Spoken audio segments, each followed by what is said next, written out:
Nossa segunda-feira começa no ritmo dessa dupla aí, são bailarinos representando a companhia Dois Pontos de dança e teatro. Eles vão estar aqui com a gente hoje, tem uma novidade super bacana, Santa Catarina fazendo bonito aí no mundo da dança. Eles receberam um convite, gente, irrecusável, eles ousaram, eles levaram a dança para dentro da igreja e veio esse convite super bacana que a gente vai te contar qual é durante o programa. Hoje nós vamos falar também sobre as selfies arriscadas, aquelas selfies com adrenalina que quando a gente vê, a gente se questiona, será que é verdade? Será que não tem uma montagem aí? A gente vai entrar aí nessa tendência, não basta só tirar selfie, tem que fazer uma selfie arriscada, diferente aí, para ter mais curtidas. No programa de hoje também economia doméstica, um convite aí para você rever suas estratégias na hora de fazer as compras. O que as pessoas estão fazendo para economizar? A gente convidou uma especialista que vai dar bastante dica legal para você. Na ponta do lápis, você chega a calcular se economiza. Né? Não é para... Isso aí, hoje em dia é uma palavra que não faz parte do vocabulário, sobrar dinheiro.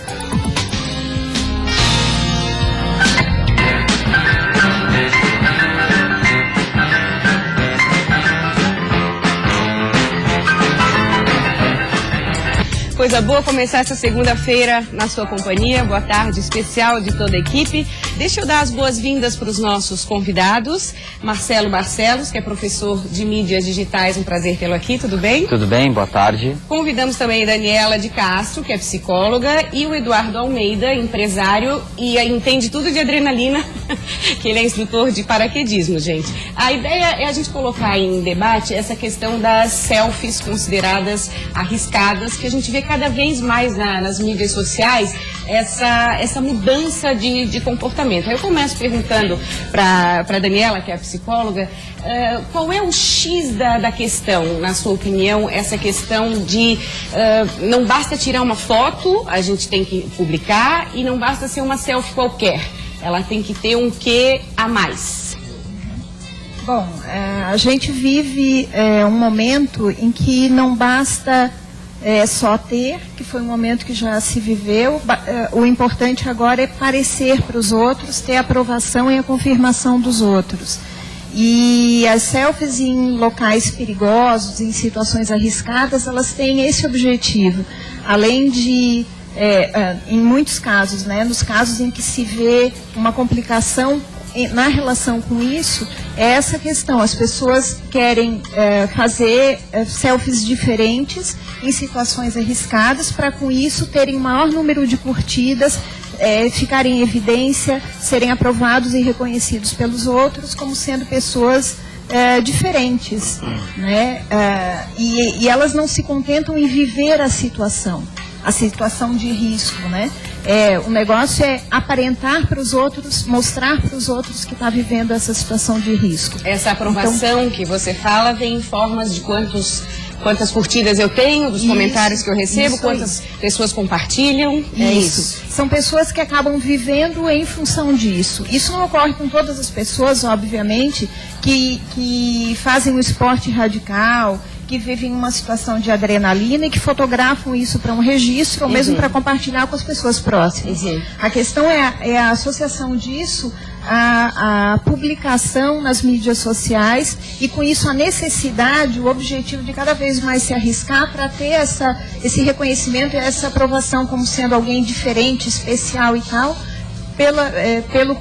os comentários e pelas curtidas que os outros Nesse dão. tipo de comportamento que você acabou de citar, aí reside um sinal de alerta. Sem dúvida, Tá. Sem dúvida, porque o problema é a pessoa viver em função disso. E a gente vê muitos casos em que isso acontece. É claro que estar numa situação de risco, ir num lugar diferente, né, fazer um esporte radical e fazer uma foto, isso, claro, gera uma adrenalina ou é algo especial que você quer guardar de lembrança. Mas o problema é viver em função disso e dessa necessidade de aprovação e reconhecimento dos outros. Então a pessoa não tem consistência de ser, ela não se sustenta por si só, ela precisa garantir a sua segurança e o seu espaço no mundo dependendo dessa aprovação dos outros. Isso é um sinal de complicação. Né? No fim das contas, a pessoa quer buscar a sua segurança através disso e justamente aí que ela não consegue. Ela ganha esse reconhecimento, mas é momentâneo e ela sempre precisa fazer mais ou garantir outras fotos, outra imagem e outra representação para continuar garantindo essa confirmação dos outros. Registro de adrenalina, registro de superar um momento é no caso dos teus clientes, né, Eduardo? Não basta saltar de paraquedas, tem que registrar através de foto, de filmagem, que é uma das cerejas desse bolo, assim, vamos dizer, né? Isso. O nosso trabalho, ele mexe muito com a emoção das pessoas. É um trabalho que a maioria das pessoas que estão lá, elas não têm não são habituadas à ação. E quando elas fazem isso, às vezes são momentos únicos na vida. Então vale muito a pena a imagem como recordação que ela vai ver o ano que vem, 2 anos, 3 anos, vai passar, ela vai estar sempre mostrar para filhos, para netos. Isso vale, eu queria a sua opinião como professor de mídias digitais, cada vez mais está se abrindo para essa questão de vale tudo. Qual que é o caminho, onde está o perigo disso, na sua opinião, Marcelo? Olha, a questão que a gente mais debate dentro e fora de sala de aula é a ideia mesmo do pertencimento, né? De você realmente estar ali em loco, vivendo a situação e você está vivendo aquilo para si, né? Para sua comunidade, para sua rede. O que a gente não pode perder de vista é que hoje nós somos on e off. Então, o número de curtidas, né?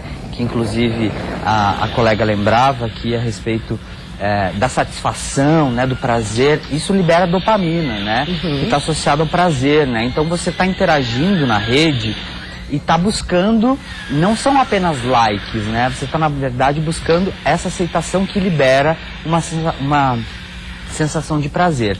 O risco realmente é o descuido, né? Quando isso passa numa questão limítrofe de você estar batendo uma foto e por um milésimo de segundo você acaba resbalando, você acaba cometendo um deslize e isso pode te custar a própria vida. A gente tem casos aqui em Santa Catarina, a gente tem casos no Brasil, tem casos no trânsito, fora do país, Estados Unidos, Rússia, né? Lugares perigosos, em cachoeiras, em pedras, trilhas, tem que ter essa consciência, Exato. Né, gente? Ali a gente já existe a necessidade da atenção integral, né? Então, quando você, ao visitar o lugar pela primeira vez, para bater fotos e publicar e escrever um texto, você perde a atenção de estar vivendo aquilo ali naquele momento. E, obviamente, o risco é muito maior. Mas a ideia de pertencer e de espalhar para a rede é bacana, desde que a gente tenha uma certa medida e uma certa cautela, principalmente com a nossa vida e com a vida dos outros. Sempre vale o bom senso, né, gente? Muito obrigada pela participação de vocês, até a próxima. Deixa eu chamar agora uma reportagem sobre economia na hora de fazer compra, na hora de ir ao supermercado. Vamos ver como é que está o comportamento das pessoas em relação a isso. Encartes com promoções estão sendo olhados com mais atenção pelos consumidores. Listas de compras também podem ser vistas com mais frequência. Há 3 meses, Maria Cristina adotou essa prática. Ela escreve os produtos que precisa comprar. Trago a lista e compro só aquilo que eu preciso. Notou que houve uma economia? Sim. Supérfluo, eu mandei tudo de volta, deixo tudo na prateleira e levo só o necessário. Maria Madalena aposta na pesquisa de preços e busca marcas diferentes, mais baratas que os produtos que comprava antes. E aí eu vou fazendo pesquisa em supermercado também, não vou no outro, sabe? Aqui tá mais em conta, aqui tá mais lá. E assim vou levando a minha vida assim. Vou sempre procurando ter uma promoção, onde o supermercado tá mais barato. Aí assim é assim que eu vou tocando. Promoções não são bem-vindas para o seu Hilário. ele tem outra estratégia e garante que a economia no bolso chega a 30% na hora das compras. Muitas vezes você chega assim, tem um cartaz grande, né? E está escrito promoção, na verdade não é. Outra coisa que tem que se observar também, tem muitas vezes que fazem a embalagem com preço menor, mas o peso é menor. Isso é uma coisa que as pessoas têm que cuidar muito. Que as pessoas são iludidas na hora de comprar.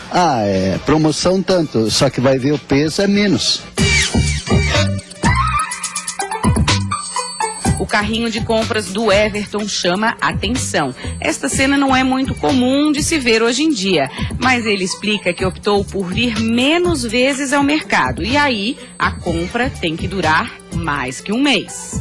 Família grande, a gente tem que procurar vir menos possível, né, ao mercado, né, tentar aproveitar as promoções, porque tem muito produto que a gente compra numa quantidade maior, acaba saindo mais em conta, mais barato, né, pacotes econômicos que eles chamam, para tentar fazer durar o mais tempo que a gente puder, né, porque está realmente bem complicado. E aí na ponta do lápis, você chega a calcular se economiza, sobra dinheiro mesmo? Sobrar hoje em dia, eu acho que para pouca gente está sobrando, né, não é para... Isso aí, hoje em dia é uma palavra que não faz parte do vocabulário, sobrar dinheiro.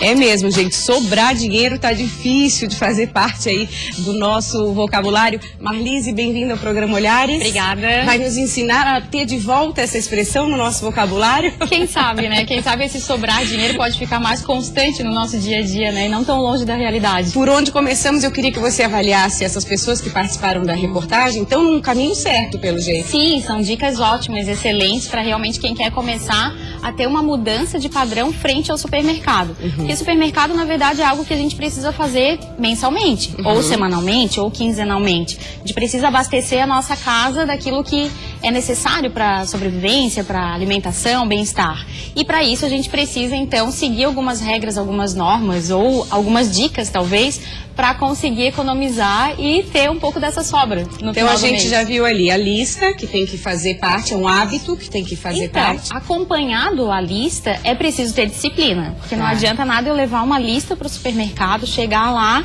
e sair fora, né? Então eu vou ali, mas isso aqui não tá na minha lista, mas eu preciso disso, né? Então acaba que a minha lista não vai ter tanta utilidade quanto se eu fosse sem a lista, mas disciplinada a comprar somente aqueles 4 ou 5 itens da qual eu fui buscar no supermercado. Então eu preciso ter muita disciplina com a lista.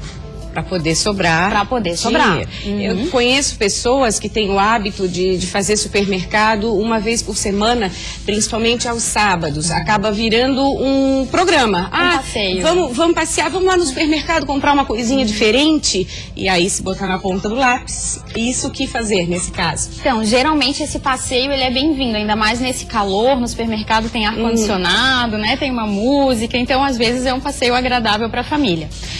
Se for inevitável ter que ir ao supermercado uma vez por semana, então a gente pode optar pelo uso da cestinha e não do carrinho. Porque quando a gente pega o carrinho, dá a sensação, ainda mais os carrinhos atuais do supermercado, que são cada vez maiores, dá a sensação de que a gente precisa colocar muito produto dentro para levar para casa. Mas não, às vezes a gente vai para comprar ali 4, 5 itens que a gente está precisando para o final de semana, então a gente vai de cestinha, se é que é necessário ir toda semana. Claro que quanto mais eu vou ao supermercado, mais coisas eu me dou conta de que eu preciso comprar. E acaba saindo fora do orçamento. Essa questão das promoções que eles falaram na matéria, vale seguir essas promoções? Vale sim. Claro que ali foi atentado ao fato de que muitas vezes o produto baixa a quantidade, né? Então as bolachas diminuem o pacote de tamanho e por isso estão em promoção. Então é preciso o consumidor estar bem atento com relação a isso. Mas, de toda forma, é sempre bom ir na segunda quinzena do mês. A primeira quinzena, o supermercado lotado, além de dar a sensação de escassez, parece que vai acabar e eu tenho que levar tudo, ainda por cima os preços estão maiores. Então o ideal é fazer compra na segunda semana na segunda quinzena do mês. Marlise, pelo que você está colocando, as compras têm tudo a ver com o psicológico aqui, né? Tudo. Tá bem relacionado, você é coach financeira, você faz esse treino com as pessoas. Isso mesmo. Algo que é bem importante desde o início de quando forma um casal, quando forma família, é ter um orçamento doméstico, né? Então, quanto que eu preciso gastar de supermercado todos os meses? Muitas vezes as pessoas não têm essa noção. Então, elas vão, hoje gastam 100, semana que vem gasta 300 e assim vai, sem ter uma noção de quanto que custa manter a alimentação familiar. Ali na reportagem foi falado dos supérfluos, né? Que há muito tempo talvez já tenha saído da mesa da maioria da população. Mas será que realmente no meu carrinho não tem supérfluo? Será que eu preciso daquele supérfluo? Às vezes é necessário para manter a casa, mas nem sempre ele é obrigatório. Então vale um segundo, um terceiro olhar antes de ir pro caixa? Com certeza, com certeza. Ainda mais quando a gente leva a criança junto. Dizem que é o dobro, né, do valor. Eu li a respeito que a gente gasta o dobro com criança. Dependendo. Ela pode ser as duas maneiras, uma maneira muito benéfica e outra que não nem tão benéfica assim. Ela pode ser muito útil quando, por exemplo, a gente vai com a criança para ensiná-la a fazer compras. Então eu vou elaborar a lista em casa junto com os meus filhos. Vou procurar o supermercado, vou me manter disciplinado na lista, por favor, né, diante da criança, ainda mais disciplinado ainda. E a outra forma que não pode ser tão benéfica é quando a gente deixa a criança fazer de tudo no supermercado. Então a criança vai colocando aquilo que quer, aquilo que bem entende, nem sempre isso é bom pro bolso dos pais. E você sabe que educação financeira tem que começar... Começa em casa. De pequenininho. Começa em casa, com certeza. Tá bom, quero agradecer muito a tua presença. Obrigada, até a próxima. Obrigada. Agora a gente está recebendo aqui os dançarinos. Deixa eu dar as boas-vindas para Alexandre e para o Leonardo. Tudo bem? Sejam bem-vindos. Muito obrigada. Já começaram dançando, vão encerrar o programa dançando também, mas antes vamos bater um papo sobre esse convite super bacana. Santa Catarina recebeu, vocês estão representando o nosso estado, vão dançar no Vaticano. Como é que surgiu esse convite, Alexandra? Bom, isso do ano passado. Nós ensaiamos muito, trabalhamos muito no processo de concepção e criação desse espetáculo. Fizemos um trabalho detalhado de pesquisa sobre Nossa Senhora Aparecida, que é o tema principal do nosso trabalho. E tivemos a nossa estreia dentro da Catedral Metropolitana de Florianópolis, dia 12 de outubro, dia da padroeira do Brasil. No mínimo inusitado, levar a dança para dentro da igreja. Como é que foi essa recepção? Olha, a gente recebeu uns retornos muito positivos. Na verdade, para conseguirmos dançar dentro da catedral, nós recebemos uma autorização especial do arcebispo, do Dom Wilson, que foi uma pessoa extremamente receptiva à nossa arte. Inclusive, ele disse uma frase que me marcou muito quando nós fomos conversar com ele. Ele falou: essa é uma expressão artística de algo que nos é muito valioso. Então, ele abriu as portas da igreja para que a gente pudesse dançar lá. Então, nós fomos muito bem acolhidos pela igreja e o nosso público, né, ficou, eu acho que, emocionado com o que a gente conseguiu apresentar lá dentro, porque o cenário, ele era real. Né? Então a gente conseguiu, do mesmo modo que o primeiro entrevistado aqui falou da emoção dos selfies radicais, o nosso trabalho, a nossa atividade, ela também mexe com emoção, né? Num outro nível, de uma outra maneira, mas também tem muita emoção. E eu acho que a gente conseguiu sim emocionar o nosso público, foi muito bacana. Que é muito a filosofia de vocês, a missão da companhia de dança Dois Pontos. Isso, a nossa missão é inovar e educar através da arte. Então, todos os nossos trabalhos, eles trazem conteúdo. Né? A gente sempre passa mensagens subliminares nas coreografias que a gente monta, nos trabalhos que a gente realiza. Por exemplo, esse espetáculo que nós vamos levar para Roma se chama 1717. Porque esse título ele faz alusão ao ano em que a imagem de Nossa Senhora Aparecida foi descoberta, foi resgatada do Rio Paraíba do Sul, 1717. Então, é algo que daqui a 2, 3 semanas, se alguém te perguntar, uma coisa que tu provavelmente não sabias, não tinhas aprendido na escola, qual foi o ano que a padroeira do Brasil foi descoberta? Já sei que é 1717. Isso mesmo. E aí entra a questão da educação. Eu queria que vocês falassem assim, você está falando de inovação, você está falando de educação, você está falando de arte. São 3 coisas bastante difíceis de serem trabalhadas no Brasil. Já vi que vocês não gostam de coisa fácil, né? É isso mesmo, por isso que é a nossa missão. A gente encara realmente como uma missão. Porque a gente conseguiu colocar nessa nossa missão, nessa nossa única frase de inovar e educar através da arte, 3 coisas que são extremamente difíceis aqui no Brasil, que ainda não são prioridade, infelizmente, no nosso país, que é inovação, educação e arte. Né? Então, realmente, são desafios diários que a gente tem que vencer. Mas um convite desse, uma proposta dessa, uma chancela do Vaticano, com certeza impulsiona e motiva, mas queria que o Leonardo falasse um pouquinho desse convite, como é que você está encarando aí esse desafio. Então, né, foi uma surpresa. A gente acabou sabendo em dezembro e ficou nesse de não poder falar até janeiro, que tinha que divulgar. E foi um nervosismo, mas foi uma notícia muito boa, que a gente não esperava. Até que foi numa outra apresentação que a gente foi fazer, num espetáculo. E prévio do espetáculo, pouco antes de entrar, veio a novidade que a gente entrou até com mais gás no palco. Imagino, claro que motiva. E como é que foi esse caminho? Vamos resumir, assim, como é que o pessoal do Vaticano ficou sabendo e convidou vocês? Bom, foi um trabalho de perseverança, na verdade. A gente, como no ano que vem, 2017, é o jubileu de 300 anos de comemoração da descoberta da imagem de Nossa Senhora, a gente pensa durante esse ano e ano que vem em rodar com o nosso espetáculo pelo Brasil. E a gente também pensou, mas por que não pelo mundo? Né? E por onde começar? Então a gente achou que Roma faria todo sentido. Então eu acabei entrando em contato com o Vaticano, com o Conselho Pontifício de Cultura, que é o equivalente ao Ministério da Cultura do Vaticano. Mandei nosso material e tive a oportunidade de participar de uma reunião com o vice-presidente desse conselho no ano passado, no final do ano, em Roma. E apresentei o projeto pessoalmente, ele levou para o Conselho Pontifício de Cultura, que no final do ano nos concedeu essa chancela, esse selo, né, que faz o reconhecimento do valor artístico e cultural do nosso trabalho. Então a gente recebeu essa boa notícia no final do ano, avisamos, meu sócio e eu, meu parceiro e eu, Ricardo, que está no momento, está na Califórnia, no processo de concepção do nosso novo espetáculo, nós avisamos nos bastidores de uma apresentação que a gente ia fazer no final do ano para os bailarinos e pegamos todo mundo de surpresa, demos um susto em todo mundo e deixamos todo mundo sonhando, né, durante o Natal e Ano Novo. E agora, esse ano, a gente está batalhando para fazer acontecer. Isso, porque vocês já têm esse convite e agora qual é o próximo passo para realmente viabilizar vocês chegarem até lá em outubro, né? Isso, recebemos o selo, a chancela do Vaticano e em seguida, em função desse selo, nós recebemos o convite do Colégio Pio Brasileiro para dançar no dia 12 de outubro, dia da Nossa Senhora, na programação oficial que o colégio realiza em Roma.